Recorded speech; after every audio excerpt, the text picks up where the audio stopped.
So I wanted to drop in. I haven't done a live in a really, really long time. And I was filming some other videos about a couple of other different topics, but there's something that's been really on my mind a lot over these last couple of days. Not even the last couple of days, the last couple of months, really. And it's a topic that I used to talk about a lot back in 2020 about self mastery and not even just self mastery. I think self mastery is sort of like the road. I'm walking down the road to get to talking about self mastery. But what's inspiring this is um, like all of the spiritual shifts that are happening right now in the world, in the collective, and how there's a timeline split that's essentially happening right now where there's an opportunity based on your frequency, what you choose to embody as your frequency. You get to choose a specific timeline. You get to choose the rising or the ascending timeline, or you get to choose the falling or the descending timeline. It's sort of like heaven and hell, where you have a choice of entering into the kingdom or the queendom of heaven, or you get to enter into the kingdom or queendom of hell. And it's really up to you and how you are choosing to show up in this world.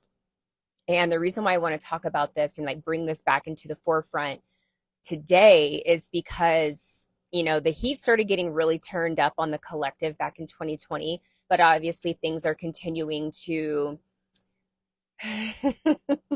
I don't devolve, or a lot of people are saying that the world is on fire. People are talking about all of the crazy things that are happening globally, things that are happening politically. I just had an audition for a film that I can't really give any details for it, but in this audition, there's a lot of conversation around current events in politics, and there's a lot of like fighting and animosity between some of these characters over these issues. And it's just reminding me about um, some of the things that I used to speak a lot about back in 2020, 2021, even 2022. If you've been rolling with me for this long, for since then you know that I was talking about these things. So anyway, I digress. The reason why I titled this Your Only Savior is Self-Mastery is because right now a lot of people are still looking to external systems to experience shifts and changes in their personal lives. And this is one of the reasons why a lot of people are suffering. This is why a lot of people are going through a really hard time. This is why a lot of people are feeling depressed. They're feeling despondent. They're feeling like the world is, in hell. People aren't wanting to fulfill their dreams. People aren't wanting to have children. There are so many consequences to that mindset that are negatively impacting the lives of people who don't understand that there is nothing outside of yourself that is going to bring you peace, that's going to bring you joy, that's going to bring you harmony, that's going to bring you healing. Everything that you need exists within yourself. And one of the reasons why everything is looking so crazy in the world right now is because we're going through a collective dark night of the soul. This is shadow work. Well, it's the beginnings for most people of shadow work. And so you have a lot of people who, as I said, are looking outside of themselves. They're looking to external systems. They're looking to politics. They're looking to social groups. They're looking to activism to facilitate the change that needs to actually start within themselves. And so that's what I mean when I say your only savior is self-mastery.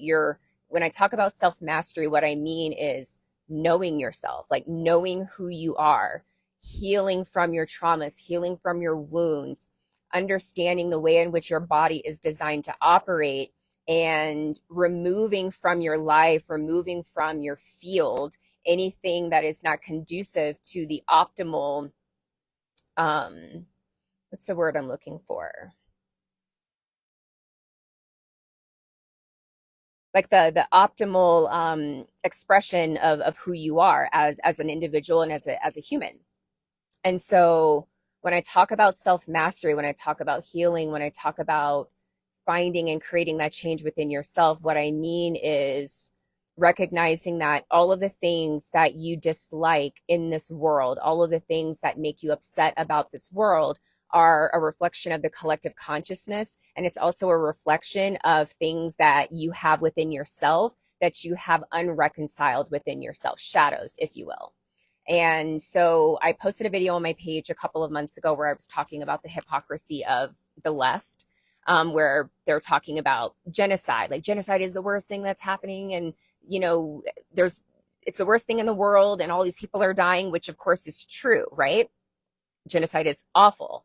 But we are looking at these countries or these organizations or these governments or whatever you want to call it that we think are responsible for, you know, the current instances of genocide, because genocide is something that has been happening for all of patriarchy. So we're talking 4,000 or 5,000 years. But when you're talking about, well, I hate genocide, I abhor genocide, I hate the destruction, like the mass destruction of life, are you pausing to take a look at yourself and your own life and your own consciousness, your own belief systems, and interrogating where within you, where in your actions, where in your behavior are you also committing or participating in or condoning genocide? And one of the examples that I like to give, because it's very polarizing, it's very triggering, people get really upset about it, but it's also an effective example, because it really forces people to look at themselves, as diet. I talk about diet. I bring up the juxtaposition of human genocide and animal genocide. So you have a lot of people who are crying about genocide, who are screaming about genocide and blaming, you know, governments and systems or people who don't vote the way that the way that you want them to vote in order to end what you feel is, you know, a massive problem in the world. But what you're not doing is investigating within yourself where you are contributing to the thing that you want to eradicate in this world. And so this is something that I reconciled within myself, or began to start reconciling within myself back in 2020. I realized through the next wave of spiritual awakening that I went through that year that I was poisoning my body with alcohol, and that I was poisoning my body with dead flesh. I was poisoning my body with death energy. And how can I look at the state of the world? How can I claim to want to bring peace and love and joy and unity to this world? How can I claim to stand against violence when every single time I would sit down to have a meal, I would have the evidence of violence on my plate? And not only would I have the evidence of violence on my plate, I would consume that violence. I contributed to that violence. I paid for that violence. And so this is just one example that I've given in the past, where people are not taking responsibility for what it is that they are contributing to when it comes to what's created and experienced by the collective. And so rather than saying, well, I need to vote for this person, or we need to elect this person, or I want to worship this person, or whatever the case is, depending on where you're coming from, rather than looking outside of yourself for a savior, Jesus is coming to save me, Allah is coming to save me, Buddha is coming to save me, whoever, the only savior is yourself. Because everything that you're recognizing in the world that you don't like is a reflection of your consciousness and the consciousness of the people around you. And so if you want to be a better person, if you want to contribute to beautiful change within the world, you have to look at yourself. You have to recognize, what is it that I'm doing that is allowing this to exist in the collective, to exist in reality. On the other side of what it is that I'm talking about, when it comes to the only savior is self-mastery and the collective, you know, shadow work, people are not willing to see the shadow. Like, people are seeing the shadow externally. They're seeing the shadow outside of themselves. They're seeing the shadow that they think is in Trump, or the shadow that they think is in this president, or the shadow that they think is in this actor or entertainer or whomever. Charlie Kirk, you know what I'm saying, is a big topic of the last, you know, week or two. Rest in peace to that man. People are trying to find the boogeyman outside of themselves and blame this boogeyman for the ills of the world, but they're not looking at themselves. And we're going through not just a collective shadow work, but we're doing it on an individual level. So it's happening on a micro individual level, and it's also happening on a macro collective level. And the thing about shadow work is that when you are in denial of aspects of yourself, when you are disconnected and disembodied from aspects of yourself because of your judgments of these parts of yourself, then what you do is you manifest situations, you manifest circumstances, you manifest experiences where you are faced with that shadow so that you can recognize it, honor it, acknowledge it, and then integrate it into you so that it's no longer showing up in order to be seen and integrated within your system. The reason why there's so much, or one of the reasons why there's so much negativity and so much volatility in the world, is because of people's unwillingness to do that. And so when we look at the state of the world and we look at how absolutely bonkers things are in the world, it's because when you're ignoring the shadow, it becomes louder and louder and louder. It becomes more absurd. It becomes, there was a woman that I saw talking about this on TikTok, and she used the word hyperbolic. It becomes more hyperbolic, exaggerated. And the reason why it becomes so exaggerated is because the crazier it looks and the crazier it gets, the more you are unable to look away, the more you are unable to ignore it. This is why the world looks the way that it does, is because for so long, for decades, centuries, millennia, people have been ignoring the trajectory that we're on. And so on an individual level, I'll break down kind of like how this manifests itself. So on an individual level, when you have a shadow within yourself that you're ignoring, that can manifest in a multitude of different ways. So say you have a lot of anger, like, and this was something that I used to deal with. I used to have a lot of anger within my system. I had to do a lot of work to heal my anger.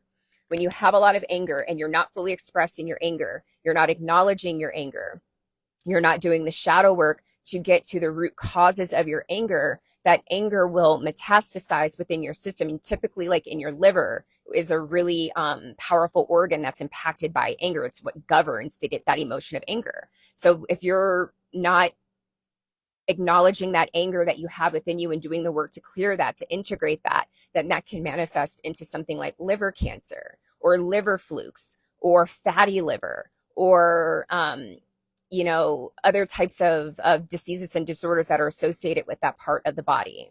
It can also manifest itself in catastrophic events and accidents. I have a friend who had a really volatile relationship with her mother and was also an angry woman, very volatile, very like quick to pop off, very quick to like be combative and like go off on people.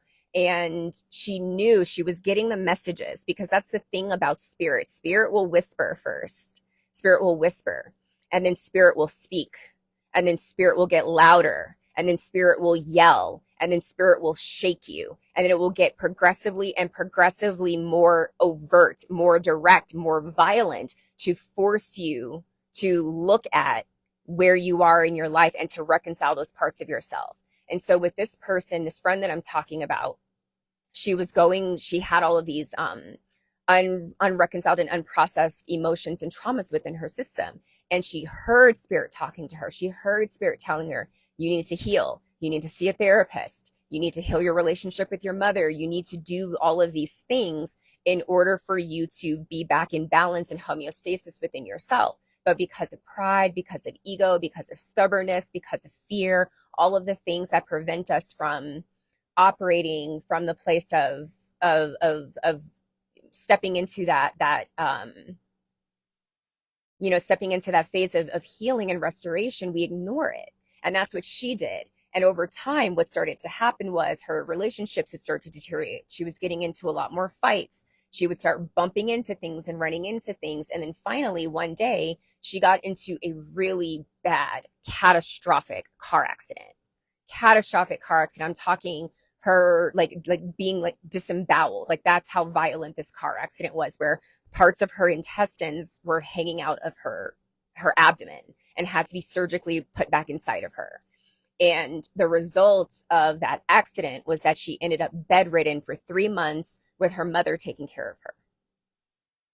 And that is how dire things can get when you ignore the whispers from spirit, when you ignore what's right in front of your face, when you ignore the shadow that demands recognition, that demands acknowledgement, that demands to be seen, that demands to be integrated. And so she ended up being bedridden for 3 months, could not get out of bed for 3 months while she was recovering from these catastrophic injuries. And she was forced to reconcile her rift, the rift in her relationship with her mother. She's in her late 30s. She's the same age as me. She's in her late 30s. And I've seen it happen with other people, where I have another friend of mine who had a very similar experience, where he was doing lots of drugs and drinking. He wasn't taking care of himself. He wasn't spiritually attuned. He was basically like committing slow suicide. And he ended up getting into a really horrific car accident where he experienced all types of physical injuries, where he was in a coma for months. He had to relearn how to walk. He had to relearn how to talk. He had to relearn how to feed himself. I mean, everything. And he's completely changed his life and turned his life around, and is, healed, not healed, because nobody's ever fully healed, but has done such tremendous work to heal, and has a beautiful family now, and is living like a really lovely life.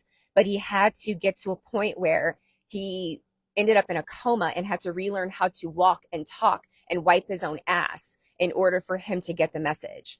And so this is what's happening on a collective scale. People have been ignoring spirit. We have been ignoring the messages. We have been ignoring the disorder in society. We have been ignoring the distortions. We have been ignoring the fact that we live in an inverted, anti-nature, anti-life system, and it is killing us all.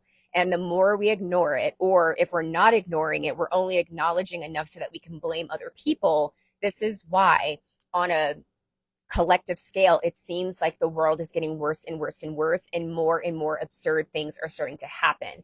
Because the more absurd things get, the more you are forced to look at it. It's very, very hard to look away from the train wreck. It's hard to look away from the clown show. And so this is why things are so absurd. So going back to what I was saying about your only savior is self-mastery. That is the savior. Like, a lot of people think that, the big man in the sky is going to come down on a chariot, or depending on what other religions are, you think that some entity is going to come through, but that's not what's going to happen. And even Jesus never talked about that. Like, Jesus talked about the kingdom of heaven being within. Jesus talked about us being gods. Jesus talked about us shifting the world through the ways in which we shift our internal lives, our hearts and our minds, but our hearts first.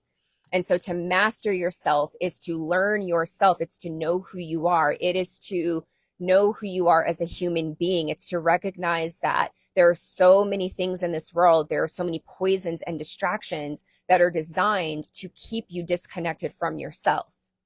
They are designed to distract you from your soul's mission. They are designed to distract you from your purpose. They are designed to keep you in a low frequency state, to where you will never be able to rise into the full expression of who you were designed to be and who you were born to be in this lifetime.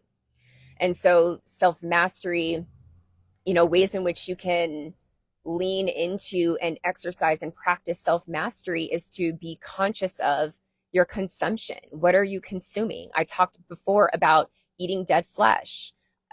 And that's only one part of consumption, because consumption is more than just what you eat with your mouth. It's also what you consume with your eyes. What are you watching every day? What are you listening to every day? What are you reading every day? What is the information? What is the data? What is the energy that you're taking in every single day? Some of you guys are sitting on the news all day long, and you're wondering why you're angry and why you're depressed and why you think the world is shit and why you think your life is shit. What are you consuming? What are the belief systems that you have consumed in the past, especially going back to childhood, that have been allowing you to manifest throughout your entire life really awful, negative, painful circumstances that are designed to reinforce those beliefs that were instilled in you? When was the last time you actually challenged your beliefs? Not just about yourself, but your beliefs about the world. When was the last time you sat down and you journaled or just contemplated or meditated on something that you've thought for a really, really long time, and asked yourself, okay, I've been thinking this, I've been believing this, but does this serve me? Or better yet, is this even true? Why do I believe this? Who taught me this? How did the person who taught me this benefit from me being taught this? People aren't thinking critically. People are not asking questions. They're not challenging themselves. They're staying locked into a state of mind that prevents them from growing and evolving. They're stagnant, and stagnation is death. One of the best things, one of the best gifts that I ever gave myself was the permission to change my mind, to change my beliefs, to rewire my thoughts around things that I had lived my whole life thinking were true. But then to investigate those, to question those, to ask myself, how does this serve me? And when I realized, actually, it doesn't serve me to feel this way. It doesn't serve me to believe this way. It doesn't serve me to think this way. And I have the right to think differently. I have the right to change my mind, because your mentality, your mindset, your beliefs, your consciousness is what constructs the reality that you're experiencing, the reality that you are witnessing. And so let me give an example of that.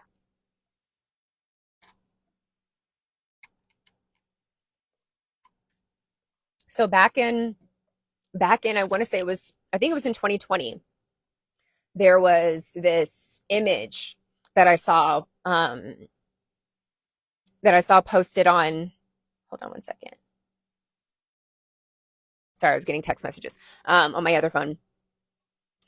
There was this image that was going around because there was like the George Floyd, all the riots and protests and things were happening. I was living in Los Angeles at the time, and I saw this image on social media that really affected me, like really, really affected me. It was a picture of, excuse me, it was like 4 or 5 really young Black girls. And I've talked about this before in other videos. It was like 4 or 5 really young Black girls. I'm sure if I go back through my stories far enough, I can find it. And they were really, really young. They were probably between the ages of like 7 and 10 years old, all of these girls. And they were all dressed kind of like Black Panthers. They were dressed they had like black turtlenecks, and they were wearing little berets. They were very, very cute girls. It was a black and white photo, and they were sitting on a porch, on like a stoop, like a brownstone in New York City or something. And they were all sitting there, and they had their fists raised, right? They all had their fists raised. And when I say that this image affected me, what I mean to say is that it pissed me off when I saw this message. It really, really made me angry. Not this message, this image, this photograph. It made me angry when I saw this photograph, because what I saw in that photograph, and what a lot of people, especially what a lot of Black people, what a lot of Black women would have seen when looking at that image, was like, oh my God, these girls, like these girls are woke. They know what's going on. Like they're empowered, Black power, all of the things. But what I saw was a group of girls whose innocence was taken from them. That's what I saw when I looked at that photograph, because we're talking very small children, 7 to 10 years old. We're talking about girls who are still fully tapped into their whimsy and their imagination and their childlike wonder and their sense of limitlessness, and how that was robbed of them. And it made me think a lot about my upbringing and how I was raised in my household. The messages that were instilled in me by my mother, being 12 years old, and my mom telling me, you were born with 2 strikes against you because you're Black and because you're female. And me being like, what the fuck? And like, of course, like, and her saying it with such conviction. And there was a big part of me that believed that, that believed like, oh my God, like I do have to work twice as hard. I do have 2 strikes against me. I am Black, and Black is a deficit. Black means I'm going to be discriminated against. It means I'm going to be, mistreated in society and all of these things. But as I got older, as I started to mature into the later stage of my adolescence, before I left, home to move to New York City to pursue my dreams, thank God for my willpower. Thank God for my strong sense of self, which is one of the reasons why I know I'm a fucking ancient soul. I know I've done this a number of times, because of the power that I came into this world with, and this belief in myself.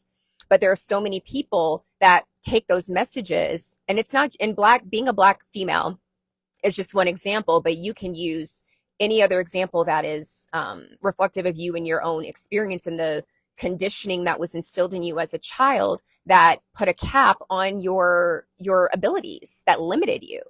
And this is why I say that I felt like that photograph was child abuse. And I think I posted a poll in my stories that I asked my audience if they thought that it was child abuse, if they thought it was art. And I think they said it was like 50-50 split. But I found that it was child abuse. I think it's child abuse to take someone who is limitless in the way that they view themselves and the possibilities for their lives, and put them in a box and tell them, actually, you're never going to be all the things that you think you can be because of your skin color or because of your sex or because of your sexuality or any other thing. That's, to me, that's abuse to do that to a child.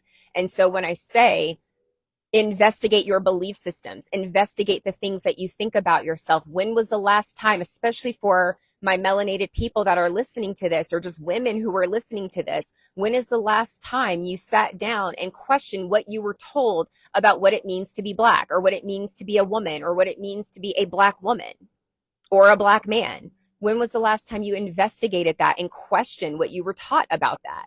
Because a lot of the anger that I see reflected in a lot of people in the world right now is really could be healed if they were to challenge their own belief systems about themselves.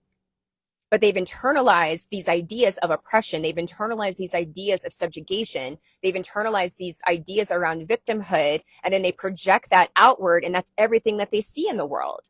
And then when someone like me comes along and says, actually, you're more powerful than that, you're bigger than that, there's a better world out there than that, this world is beautiful, people get upset.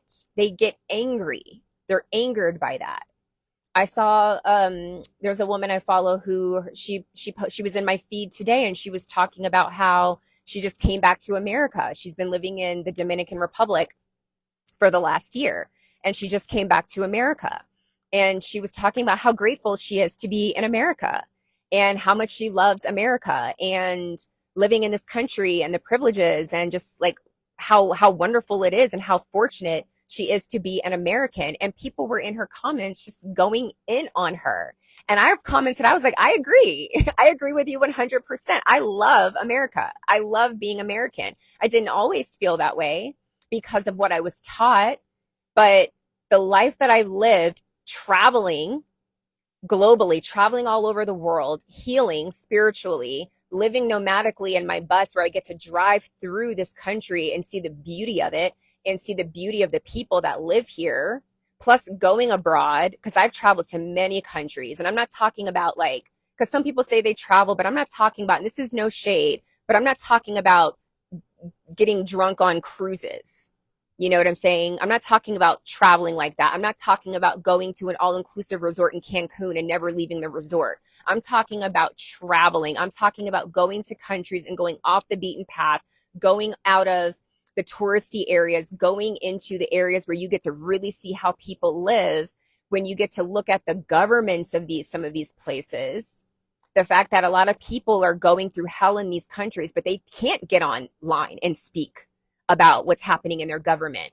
They can't write blog posts, or if they do, they have to do it anonymously, and they have to do it encrypted and use VPNs and all of these other things, because their government will come after them if they do that.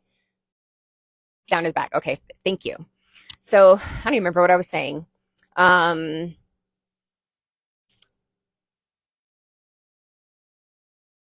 What was I saying?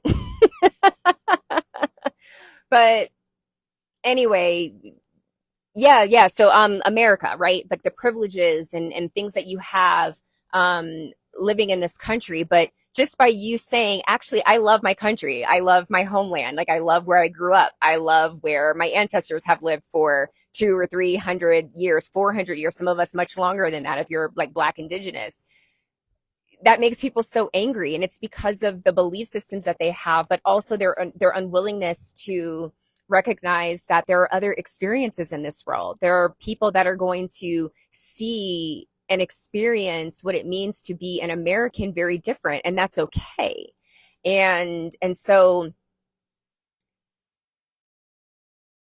with the self-mastery piece of challenging your belief systems, really taking inventory and stock of what it is that you're consuming, and only putting things into your body, whether it's food, liquid, images, news, information, stories, whatever, beliefs, whatever it is, being very, very intentional about what that is, and recognizing that you are a multidimensional being. We are living in a time right now where things are heightened, things are kind of coming to a head, because this is the opportunity for you to rise into a new reality. It's an opportunity for you to rise into a new circumstance. It's an opportunity for you to rise into a new paradigm that is not reflective of the old system, of the old matrix or the old paradigms. But you're never going to experience that externally. Oh, the wind is picking up.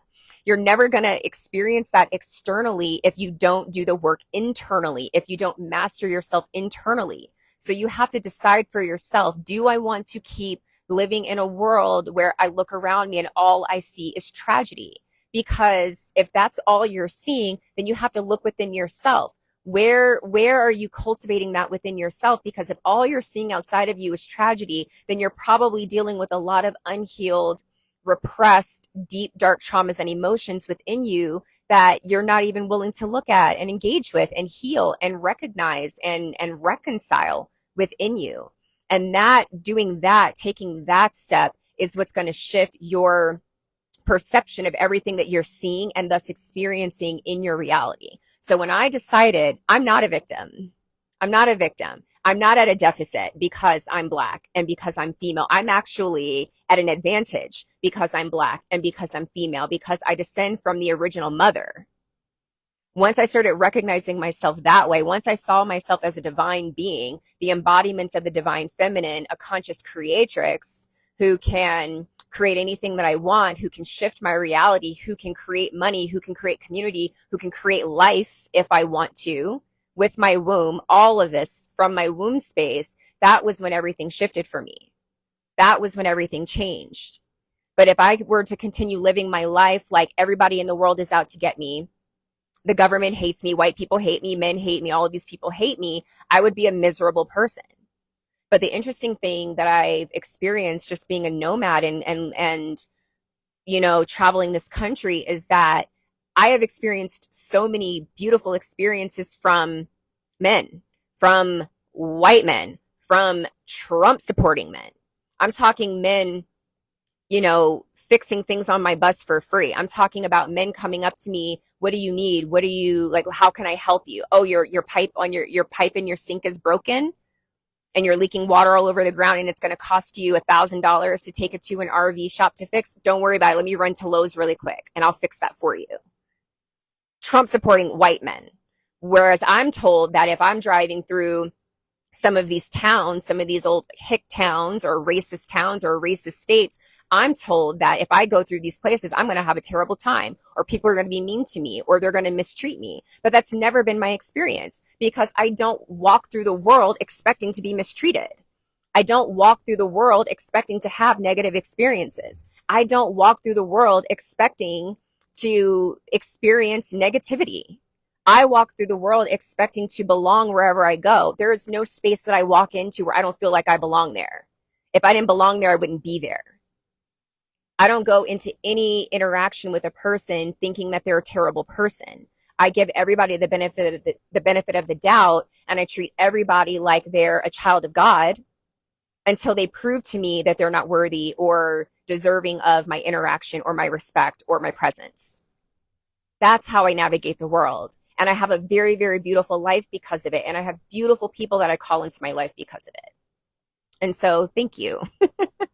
And so, yeah, I really just want to, I know I've been kind of like all over the place, but I just felt really called to come in and talk about this today because this is something that is, you know, it's just a big topic of discussion because people are just thinking the world is on fire. It's like, first of all, we're probably in a better position globally than we've been in centuries, okay? Especially as women.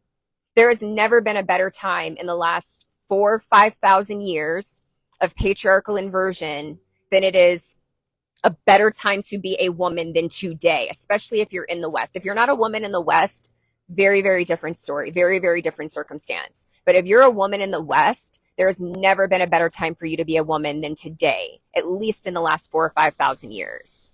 Hold on, guys. Oh, it's about to rain.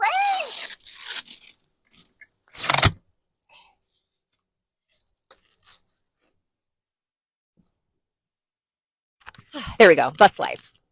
Okay, so I'm only at 6% on my phone. I need to call my friend back because we're supposed to go work out. But drop your questions. I'm going to post this probably tonight. I wish I had more time for a Q&A. Maybe I'll come back later on this evening, or I feel like I'll probably be talking about this a lot more, but I do appreciate everybody that dropped into the live and anybody who's watching this when it's posted on my page. I'm super, super grateful. Feel free to drop any comments or questions into the comments to let me know how this resonated with you, how you're feeling, if you have any questions. And as always, if you're wanting to dive deeper into this work, if you want to do a one-on-one session with me because you're ready to commit to your self-mastery, you're ready to commit to releasing yourself of the victim consciousness, because something that I teach in all of my classes with women, I teach all of my clients, is that you cannot be a goddess and a victim simultaneously. You cannot be a goddess and you cannot be a victim at the same time. Those two identities are mutually exclusive. So you have to pick one. So you decide for yourself, do I want to live out my life being a victim and living out of a victim consciousness and manifesting everything from that consciousness? Or do I want to finally recognize myself as a divine being, as a god or a goddess, a conscious creator that has the ability to shift my reality simply by changing my internal self? Now, when I say simply, I mean simply. I don't mean easily, because the shit ain't easy. And I'm never going to lie to you about it being easy, because it's not. But it is so much more rewarding and so much more fulfilling than it is to look at your life and see nothing but limitations and setbacks and drawbacks and reasons to deny yourself what it is that your soul incarnated into this flesh in order for you to experience, not just for your own soul's growth, but for the growth of the collective. And so if you want to change the world, if you think that the world has gone to shit, then you need to ask yourself, where am I not looking at my own shit internally? Because if all I look around me and see is shit, then that means I have a shitty inside. And I need to do the work in order to clean my house before I talk shit about anybody else's house. And so if you want to do any work with me, go to the link in my bio or shoot me a DM and let me know what it is that you're moving through, what's alive for you, what you're wanting to release, what you're calling in, what your vision for your life is, and I can help you figure out the best way to work with me. Otherwise, I will see you on my next live. I'll see you on my next post. I love you guys so much. And yeah, just to reiterate that last point before I let you go, if you have not given yourself permission and the gift of investigating your beliefs, then that is one of the most important steps in self-mastery, is asking yourself, what is it that I believe, not just about myself, but the world? Why do I believe this? Who taught me to believe this? How do they benefit from me believing this? And does me believing this serve me? Those are some really, really beautiful questions that you can ask yourself. Journal about them, meditate on them, start a conversation with your friends or your family or close loved ones about these questions, and start investigating and allow yourself to sit through the discomfort of challenging your own beliefs, because on the other side of that discomfort, you may not change your mind. You may not change your mind, right? It's okay if you don't change your mind. But if you're honest with yourself and you're truly investigating from an honest place and you're willing to change your mind and you're not afraid to change your mind, you're not afraid to show up differently in this world, you're not afraid to disappoint some people, you're not afraid for someone to look at you and label you or call you names or speak down on you because you no longer believe the way that you used to believe, that is what's going to be the catalyst that's going to give you a much more beautiful life than the life you're living now, where you think that everyone is out to get you, the world's going to shit, and you're a victim of your circumstance. Okay? I love you guys so much. Have a beautiful night. I'll see you soon. Bye.